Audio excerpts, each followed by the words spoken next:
To understand what went on during the so-called 100 Flowers movement of the 1950s, in the first decade of the People's Republic, it really helps to gain a bit of historical perspective on long-standing tensions between scholars and the state, traditional scholars or modern intellectuals, culture, broadly speaking, on the one hand, and the state on the other.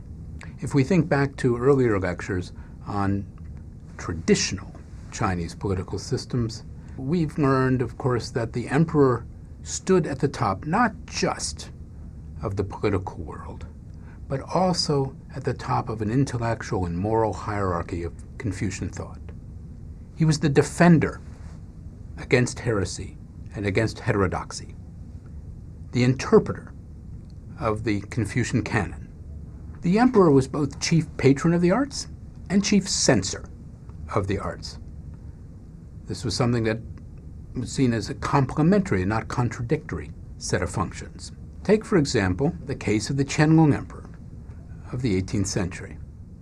As patron, the Qianlong Emperor sponsored a magnificent edition of the 24 dynastic histories, and he sponsored a collection of all Chinese literature in what was called the Complete Library of the Four Treasuries, the Suku Quanshu.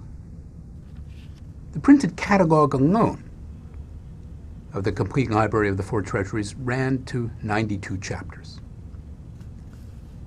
But in the process of gathering the greatest works of literature from throughout the realm, the emperor, the court, also came across books that they didn't like. The emperor was a Manchu, naturally sensitive to books that seemed to denigrate foreign rulers of China. Just one category as an example.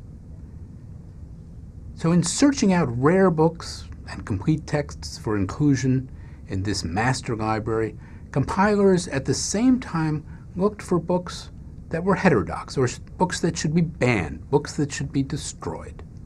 And in some cases, they went so far as to conduct house-to-house searches, canvassing for books that should no longer exist. Altogether, about 2,320 books were suppressed, their printing box burned, and their authors, if alive, executed or punished.